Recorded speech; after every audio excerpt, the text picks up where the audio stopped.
Hey everyone, it's Cheryl from Teaching 2 and 3-year-olds.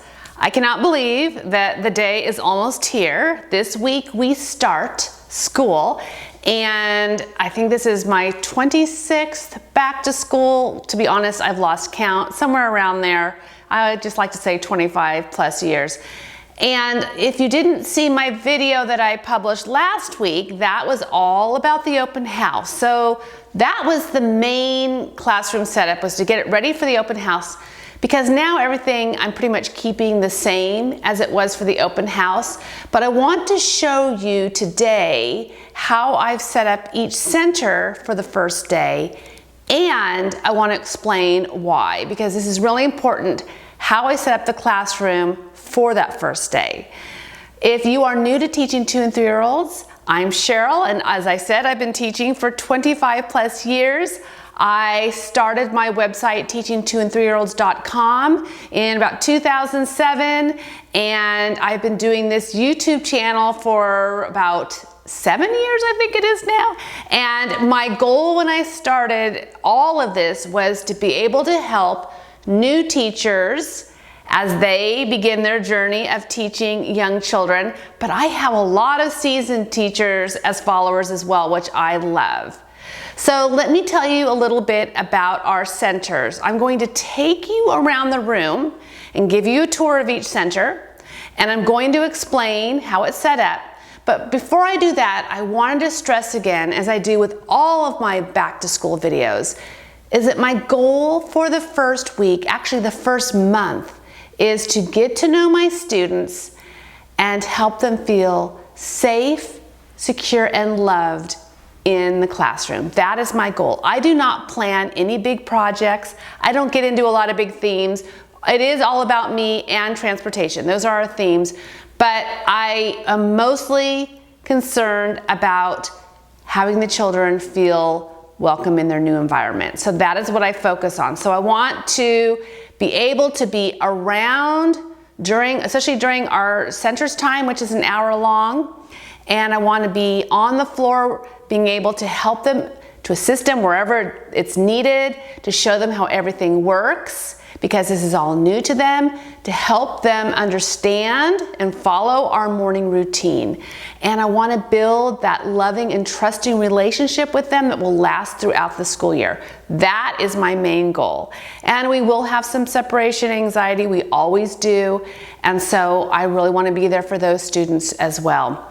So I keep that all in mind when I set up the classroom, and what you're seeing today is before having the students in here. I know that things can change once they're in here, and I honestly don't know how this environment's going to work until they're in here, because every year is so different. So what worked last year might not work this year. And so even though I have it set up, I'm very flexible, and I know, and I know that I can move things, I can take things out if I feel like it's too much, or I can add things. And also, as I get to know what they're interested in, I can add more of those to our environment as well. That's especially helpful for children who are having separation anxiety issues, is to find out what they're interested in, bring those in. That often helps them. So I will keep that in mind when I set up my room, knowing that things can change. I have to be flexible. And before I start the tour of showing you each center, I wanted to let you know that I do have 2 posts on my website that go into detail about how I set up and manage centers time. I have a post for preschoolers, and I have a post for 2-year-olds. So I will drop the links to those in this video's description below. But the one thing I wanted to point out is that all of our centers, it's the whole center's time. It's the first thing that happens when the children arrive, and it lasts for an hour. It's free choice, meaning that they can be where they want for as long as they want. I do not manage where they are. I do not do any rotating, but most of my 2-year-olds move around a lot. In fact, that is the one comment that I get from other 2-year-old teachers, is that they don't stop. So let me take you around the room and show you how it's set up. Our dramatic play area is one of our busiest areas, And at the start of the year, I make sure to keep it pretty simple. And this might even be more than should be out. I'll find out on the first day, or I might find that I need to add more. And I will do so if that's the case. But I like to start the year with just our basic food, and we have our baby dolls, we have some scarves on the dress-up cart, we have some pots and pans and plates. In the refrigerator, there's some other food in there. And then there's also a fold-up dollhouse that I will take out, and that can be put on the floor with the dollhouse people. But this area, because it is so busy, it gets a lot of use. Everything comes out, let's put it that way. And this is one of our messiest areas when it comes time to clean up, which is why when we do our group cleanup, I usually take the children over to this area first, and then the block area, our two busiest areas during centers time. And the dramatic play area is also a great place for conversations, and it really encourages the children to use their verbal skills, which coming in at 2, some of the children really don't have a whole lot of words yet, or they just might not feel comfortable yet talking with each other. So they'll do more parallel play, but as the year progresses, then they will start actually playing more together. It's a lot of fun to watch that progress happen during the school year. Adjacent to our dramatic play area is our block area. And this is another pretty busy section of our classroom during centers time. So that table is actually a train table that I rescued when I first moved up into this classroom 8 years ago. The church was going to give it away. We actually reside in a church building, and they were going to give this away, and I said, wait, I'm sure that we can use it. And well, we have used it for trains now and then. Mostly we use it for blocks and whatever else. And it's nice because the children, it's a good level for them to stand at. And then we have shelves with cars and people and more blocks. And then we also have our unit blocks. And again, this can be another area that gets very busy. And I don't limit how many children can be in each area because they can figure it out. It's pretty amazing how they know when an area is crowded, and if they don't feel comfortable there, they'll move on to another space. But it also allows them a great opportunity to work on making room for more friends too. Also during centers time, we will use our circle time area for more play. So often we will put cars and parking garages or more blocks. I kind of change what goes out here each week. I also take into consideration the children's interests, and then when centers time is over, this gets cleaned up and it gets turned into our circle time area. So we're always using every space of our classroom. In our writing center, we have covered the table with paper because most likely our 2-year-olds are just going to want to color on that. But we also have color pages, and the 3 and 4-year-olds that share our classroom, they use it on alternate days. They will probably be doing more of the color sheets. So all of the color sheets and everything that we're using in all of our centers is on my resource page. I have the All About Me resource page and the transportation theme resource page because we're kind of doing both the first 2 weeks.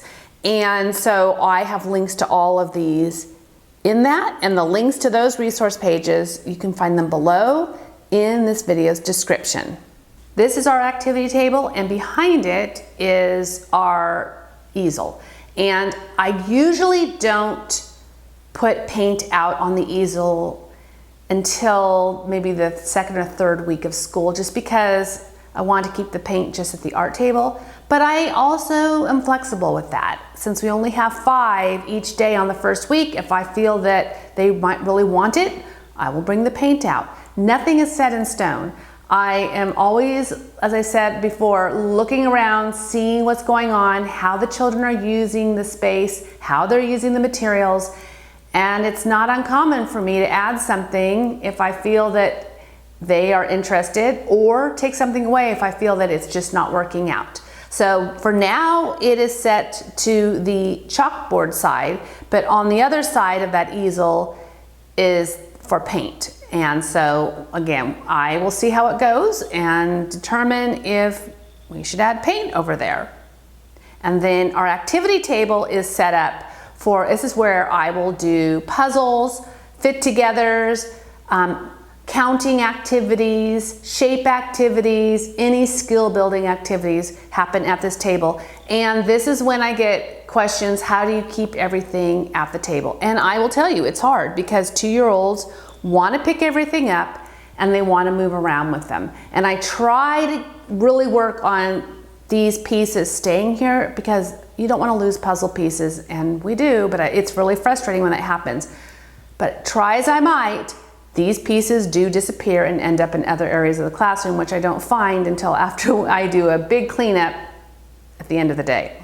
So it's just something we're always working on, and I change out what's on this table. Usually there's more, but at the start of the year, this is all I'm going to probably put out. Art is another thing that we do during centers time. This is another question I'm asked a lot about. When do you do art? Do you do it as an entire group, or is it part of your centers? It's part of our centers. But I will tell you that 2s love to do things together.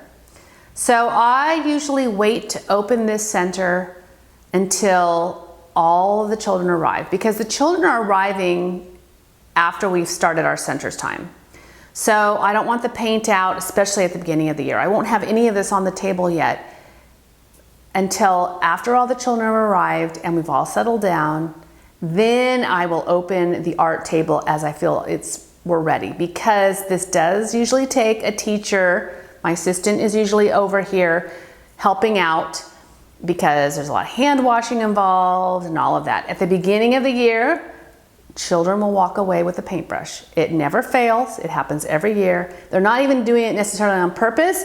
They're painting and then they see something else and they get up, paintbrush is in their hand, and they walk away. So we have to keep an eye on that, because that's another area.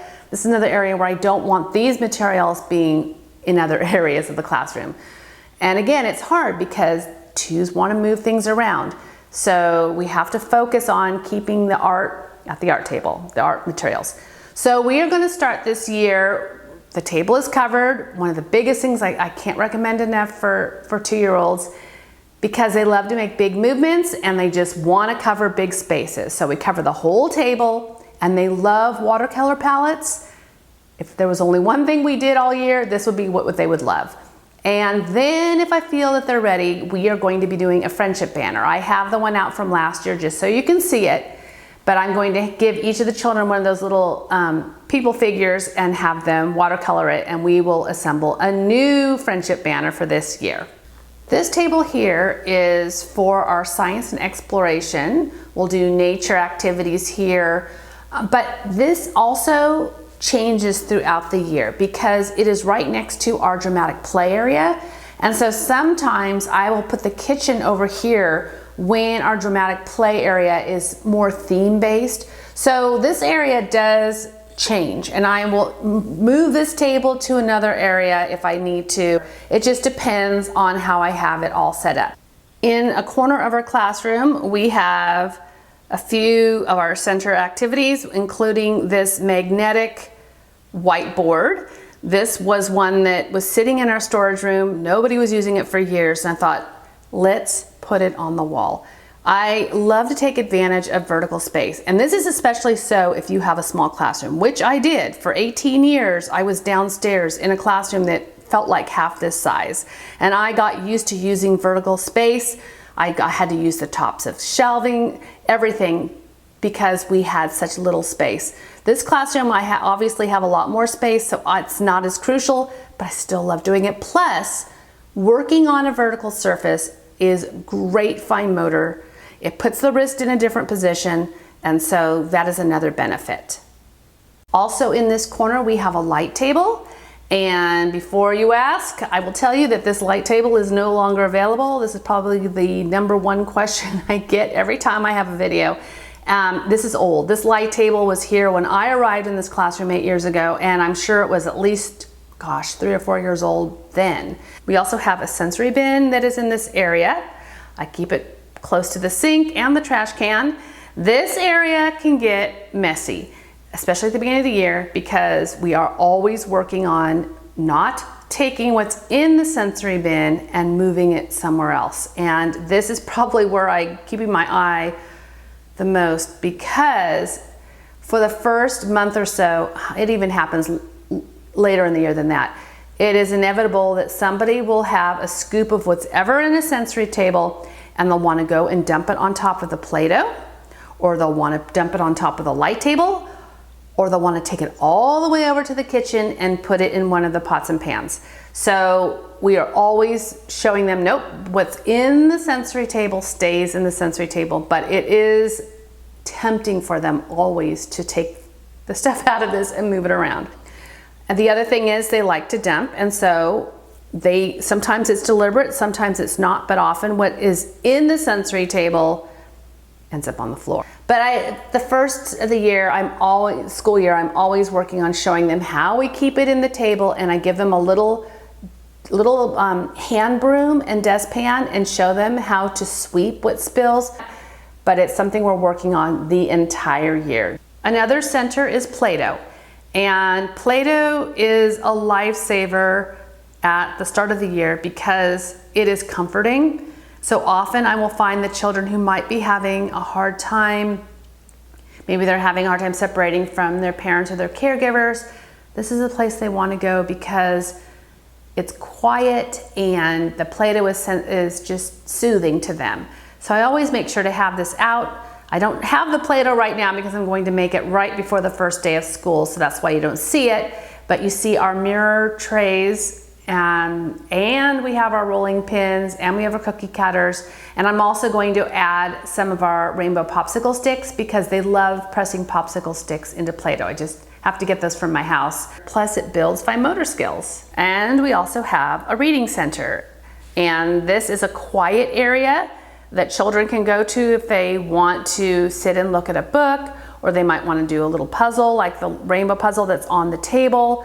Or we have some emotions books, and we have some little emotions people that are in a basket that they can play with, and they have a basket of books that's right by the chair. So this is one of our quieter areas of the classroom.